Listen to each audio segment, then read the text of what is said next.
Bonjour.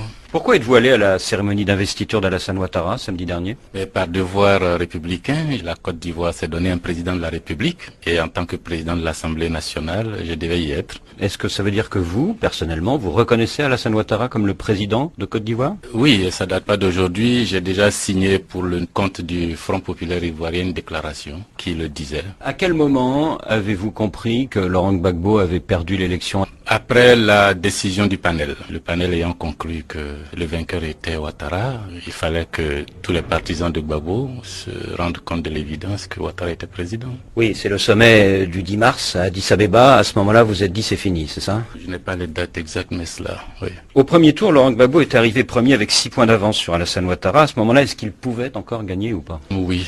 Il était encore possible. Si nous avions eu un discours plus rassembleur, si nous ne nous étions pas focalisés sur les discours qui divisent, qui affaiblissent, c'était un moment clé. Et le FPI n'a pas su obtenir le ralliement du PDCI de Conan Bédier? Pas du PDCI, mais de l'électorat PDCI. Mauvaise stratégie. On a souvent dit que Laurent Gbagbo était un boulanger qui roulait ses adversaires dans la farine, mais ne s'est-il pas laissé rouler lui-même dans la farine par Guillaume Soro? Nous sommes obligés de le constater. Je me suis battu pour que Gbagbo gagne. Bon, nous avons perdu. On ne va pas pleurer éternellement.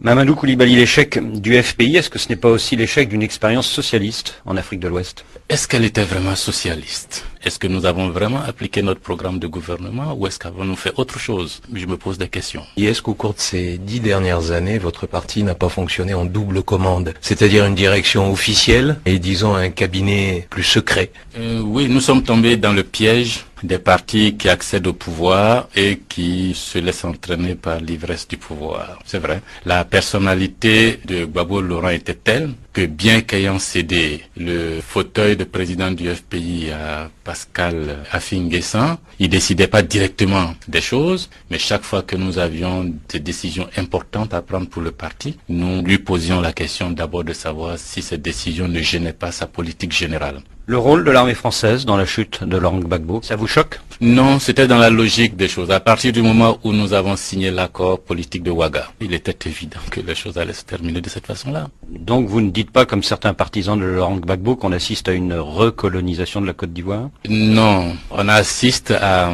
une remise en ordre de la Côte d'Ivoire, là où nous, FPI, nous avons été incapables. On aurait eu notre gouvernement à nous. On aurait peut-être mieux géré la situation, qu'il n'y aurait pas eu de rébellion et on n'en serait pas là aujourd'hui. Mais dans le gouvernement mélangé, on a pensé que tout baignait dans l'huile. Or, l'adversaire nous attendait au tournant ou l'ennemi nous attendait au tournant et on a été victime de notre grande naïveté.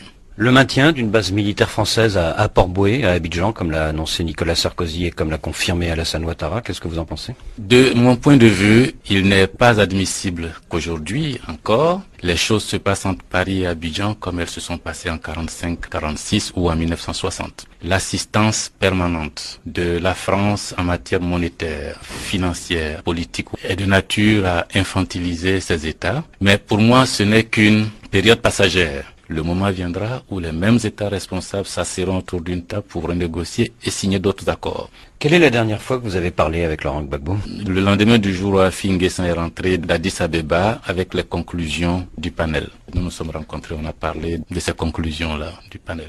Et là, vous avez peut-être dit à Laurent Gbagbo, c'est fichu, non? Oh, il le pensait lui aussi, et puis nous nous sommes dit qu'il fallait réfléchir pour savoir quelle attitude adopter. Et puis depuis, j'ai plus eu de nouvelles. Mais vous lui avez conseillé à ce moment-là, peut-être, de renoncer et de reconnaître la victoire de son adversaire? Je garde ça pour moi.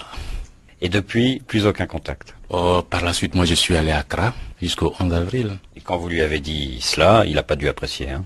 Mais je lui ai dit quoi? Et je lui ai dit quoi? Non, parce que quand j'ai eu des démarches auprès des principaux responsables politiques, je me faisais taper dessus de part et d'autre. J'ai préféré m'installer à Accra et attendre la fin pour revenir lorsque la calmie serait arrivée ou lorsqu'ils auraient conclu leur jeu.